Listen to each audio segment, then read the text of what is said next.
nggak ada rencana sih mau ke NTB, tidak ada rencana untuk bepergian jauh, apalagi di Juli kemarin kan itu bulan saya berulang tahun sebenarnya. Cuman karena tiba-tiba saya ditelepon sama Pak Dirjen Gakum. Emang saya dan beliau itu memang berteman dan bersahabat baik gitu. Terus beliau ngajakin saya untuk ke NTB, Bima, dan ya buat mendaki gunung sebenarnya di Tambora gitu. Awalnya saya agak sedikit ragu karena satu, saya itu memang bukan orang yang suka ketinggian, dan saya sangat takut ketinggian gitu. Kedua, memang saya tidak pernah naik gunung sebelumnya gitu loh. Jadi agak-agak sedikit ada keraguan waktu saya ditelepon. Cuman Pak Dirjen waktu itu nelpon saya 2 kali kalau nggak salah dan ingin memastikan bahwa saya ikut. Dan tadinya juga dia bilangnya cuman sampai di shelternya aja gitu kan, di pos istirahat aja. Jadi saya itu nggak perlu naik kalau nggak mau naik gitu. Jadi ya sudah, akhirnya saya berkeputusan untuk berangkat ke sana.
Gila, perjalanan hari ini bisa dibilang sangat melelahkan karena belum tidur dari Bandung jam 3 subuh, terus akhirnya sampai di sini di Bima jam 5 sore. Bayangin, dari jam 3 subuh sampai ke jam 5 sore, hampir 1 hari saya berjalan.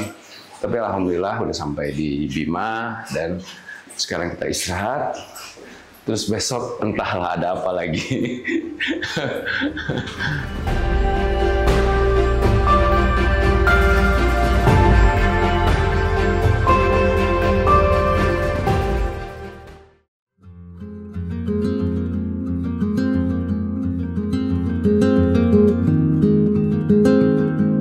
Sekarang saya tiba-tiba ada di Celing di sini di desa apa? Sangia, Kecamatan Save Bima ya gitu. Hari ini lagi ada acara makan-makan, kita bakar-bakar ikan, terus ada kelapa. Pokoknya ini adalah hari kedua dan kita nikmati Bima dan sekitarnya. Ya, ikutin vlog saya. Tadi saya mabok. Dikasih tahu 15 menit. Bukan dikasih tahu. Saya mikir ya itu cuma 15 menit perjalanan, ternyata 1 jam lebih. Dan badan saya tidak siap menerima itu. Mabok gue di atas mobil. Yuk ikutin vlog saya terus.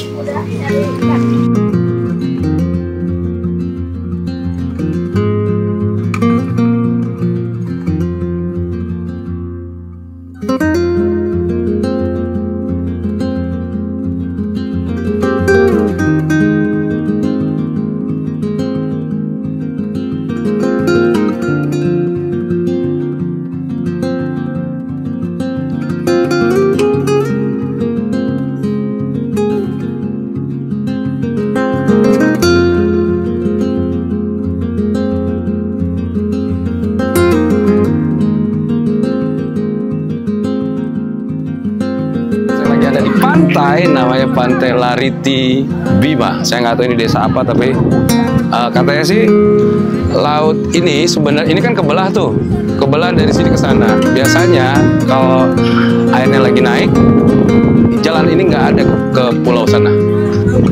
Jadi kalau kalian tahu cerita Nabi zaman dulu itu namanya Nabi Musa, dia ngebelah laut kayak gini. Tapi ini mah karena surut aja airnya. Ayo kita ke belah laut. Nah, sekarang kita membelah laut ya. Kita sudah di tengah laut ini sebenarnya. Nanti ke sana. Nanti gua sulap airnya ada lagi.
Di mana nih? Jalur Doroncanga Tambora. Jadi kita off-road naik ke atas. Jadi perjalanan nanti saya jelasin lah kalau saya di puncaknya. Cuman ini gila, alam Indonesia, alam di Tambora begitu luar biasa dan kebayar semua perjalanan yang begitu lama. Ada sekitar 6 jam. Saya masih harus naik lagi sekitar 1 jam, tapi pasti kebayar teman-teman. Activity kalian bisa lihat ini semua keren.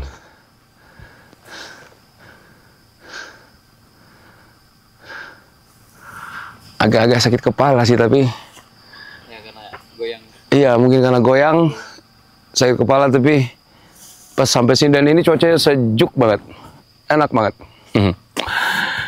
Pokoknya seperti saya bilang kemarin, ada sesuatu di hidup saya yang bakal saya lakukan dan tidak pernah saya lakukan. Rahasia ya. Yang jelas saya sudah ada di jalur menuju Tambora ke atas ke puncak. Oke teman-teman Adiktivity, hari ini saya ditemenin Pak siapa Pak? Dedi. Pak Dedi. Pak Dedi apa namanya? Udah sering lewat sini? Udah sering. Udah sering. Bapak dari mana sih? Sudah tidak terhitung. Saya dari Balai Taman Nasional Tambora. Nah, iya. Balai Taman Nasional Tambora. Udah tidak terhitung naik ke sini, Pak. Siap, sudah. Jadi Bapak Dedi ini yang bawa mobil ya gitu. Dan kita sempat tadi agak roller coaster di atas mobil gitu. Tapi kayaknya udah pengalaman banget sampai tidak ada apa-apa di jalan. Pak, kesannya gimana selama di Tambora? Kalau kita di sini, yang penting kita di sini mengikuti aturan dan peraturan aja. Yang penting Ya. kita selamat sampai tujuan dan selamat juga sampai kembali ke tempat tujuan. Banyak wisatawan ke sini, Pak. Lumayan banyak. Ini termasuk salah satu anggota saya. Ini salah satu guide kita yang sering mengantar Ya. tamu di puncak Gunung Tambora. Siap. Oke, Mas, ini kan diminta untuk ngawal saya pakai motor begini. motor trial. Jadi kalau polisi itu dikawalnya pakai di jalan raya itu pakai motor yang gede itu. Sekarang saya dikawal pakai motor trial. Mas, gimana rasanya kan capek? Ini kan 3 jam kita naik. Iya, 3 jam naik sampai di atas kan? 3 jam sampai 3 jam jam. 3. Kalau naik mobil, katanya naik motor berapa lama? Naik motor ya bisa sampai 2 jam juga. Bisa 2 jam? Bisa 2 jam. Nggak pegel? Iya, kalau pengen cepet pasti pegel deh. Pasti pegel? Pasti pegel. Tapi kalau di belakang mobil udah pelan-pelan aman. Ini punggung nggak terbuat dari per kan? Siapa namanya? Saya Yudi. Sayudi. Oke, teman-teman Addictivity, kita lanjutin perjalanan sampai di atas. Yuk, let's go.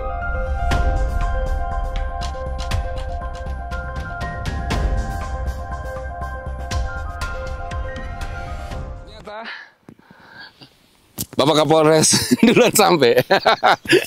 naik motor dia curang. Cuman dari rombongan kementerian, saya yang pertama sampai.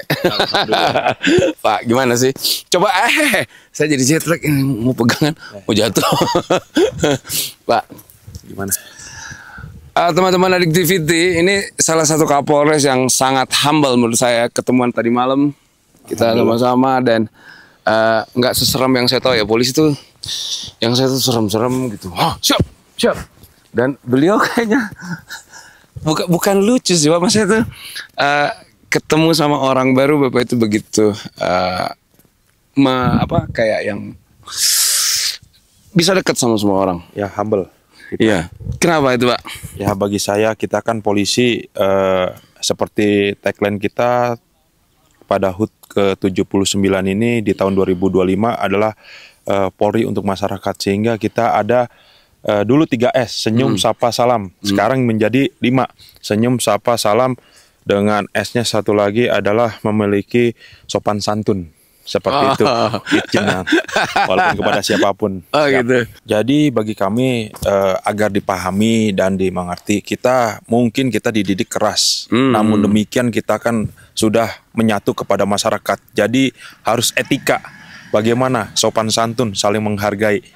Dan kami pun, ya saya juga pernah studi banding ke Jepang, izin, mereka betul-betul etika, saling menghargai satu dengan sama lainnya. Dan di sini kita betul-betul pimpinan juga tolong kita sapa. Jadikan masyarakat itu sebagai kawan, saudara. Jangan jadikan bahwasanya mereka tuh sebagai apa yang harus kita doktrin segala macam, tidak. Hak kita adalah untuk melayani sesuai dengan tugas pokok kami adalah melayani, melindungi, dan mengayomi. Itu saja sih Bang bagi kami. Ya pastinya harus ikhlas. Semua kalau ikhlas insya Allah semua lancar, izin. Seperti itu Bang. Pak, sekarang Tambora. Apa pesannya buat semua masyarakat di Indonesia, terutama fans saya, supaya mau datang ke Tambora atau menikmati Bima? Baik, kalau Tambora, alhamdulillah saya sudah 2 kali ke Tambora untuk naik ke puncaknya. Jadi bagi rekan-rekan yang Tambora, ya selama saya Kapolres di Bima Kabupaten dan ini wilayah saya, silakan datang. Kami akan layani. Mantap. Untuk kita ke Tambora. Ada moto di sini, tagline, raih puncaknya, nikmati kopinya. Karena ada kopi Tambora. Nanti kita malam Bang, kita minum sajikan kopi ya? Seperti itu. Dan besok pagi kita selain sunrise, kita lihat nanti naik ke puncaknya Bang. Itu. Siap. Oke, teman-teman Addictivity, seru kan ngobrol dengan Bapak Polisi, Kapolres, dan tidak semenakutkan kalian pikir. Jadi tak kenal maka tak sayang. Jadi kenali dulu orangnya, baru judge mereka kayak apa.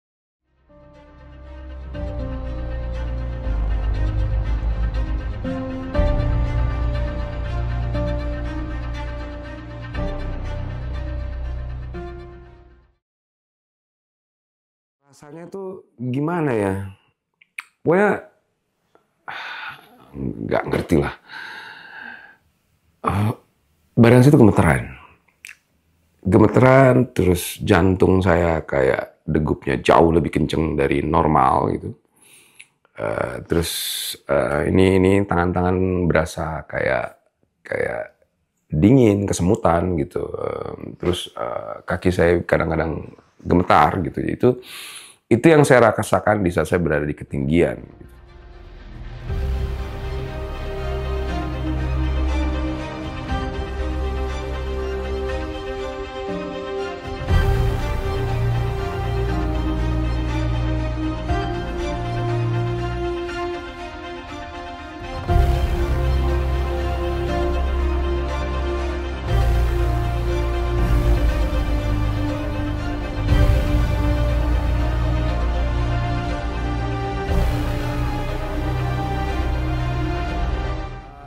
Jadi waktu itu tuh, waktu dimulai pendakian,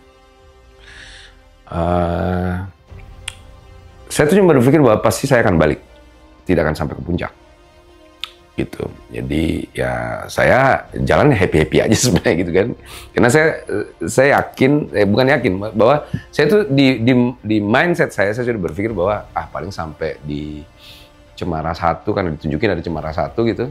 Udahlah sampai situ aja, saya turun lagi gitu. Tapi di tengah perjalanan, setelah begitu jauh jalan sampai ke Cemara 1, entah kenapa ada dorongan untuk berusaha untuk masih bisa kok saya jalan lebih jauh lagi. Saya masih bisa mendaki lebih jauh lagi. Karena kan ada Cemara 1, Cemara 2, Cemara 3 kalau nggak salah. Gitu. Dan memang waktu itu karena teman-teman itu yang ngawal saya, yang nuntun saya, itu sudah diberitahu bahwa Bang Adi itu takut ketinggian. Jadi mereka sudah tahu sekali saya gitu. Jadi mereka itu hanya mengawal semampunya sebenarnya. Semampu saya, apakah saya bisa naik apa enggak. Gitu. Setiap saya tanya yang apa sih namanya, yang guide saya itu si Mas Yudi, enggak kok deket, kata dia begitu. Oh deket. Saya selalu nanya, puncaknya yang mana gitu. Itu yang sana. Nah, kenapa saya berani waktu itu? Karena saya lihat semuanya padang savana, tidak ada tebing. Gitu. Kenapa saya berani? Saya pikir, ini mah sama kayak jalan-jalan aja gitu sebenarnya. Kanan kiri savana. Nah, nanti setelah kalau nggak salah Cemara berapa gitu, udah mulai jalan tuh udah mulai naik, terus turun. Naik turun, nah di situ saya sudah mulai merasa bahwa wow, ini ternyata nggak gampang gitu, karena perjalanan itu orang pemula seperti saya itu katanya saya bisa sampai puncak itu bisa sampai 3,5 jam kalau saya maksa, tapi kalau orang biasa ya 2 jam juga nyampe mereka, jadi jalannya lebih cepat.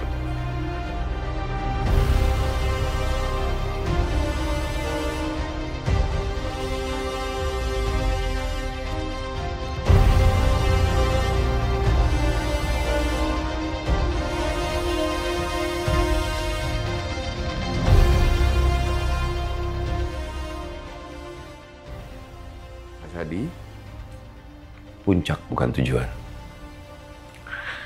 Bagi saya kata-kata itu semacam apa ya, pelecut semangat saya sebenarnya. Saya sudah jauh berjalan, sudah lebih dari setengah perjalanan untuk sampai ke puncak, dan kata-kata itu keluar gitu loh. Nggak tahu kenapa saya pikir saya harus selesaikan ini. Karena memang kebiasaan saya di hidup adalah saya tidak pernah menyelesaikan sesuatu itu setengah-setengah. Saya tahu resikonya apa, saya akan berhadapan dengan apa.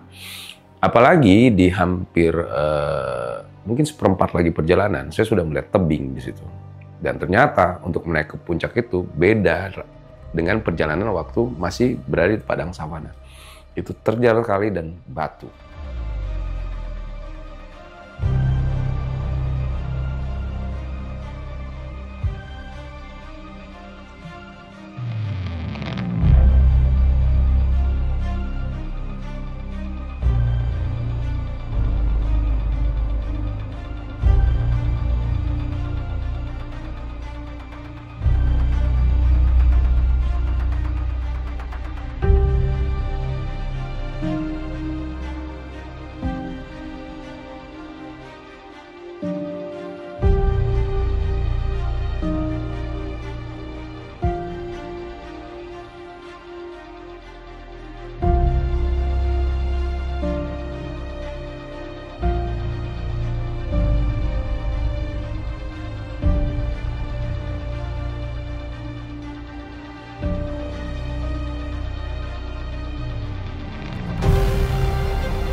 Dan pas sampai titik tebing yang terjal itu, yang sangat-sangat terjal, di situ saya sudah, jantung saya mulai seperti ketakutan yang saya rasain gitu.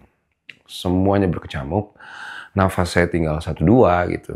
Tapi saya melihat orang-orang di puncak gitu, ada Pak Dirjen di atas, Pak Anto, terus teman-teman semuanya, terus tim saya di atas, ada Haki, ada Dimas.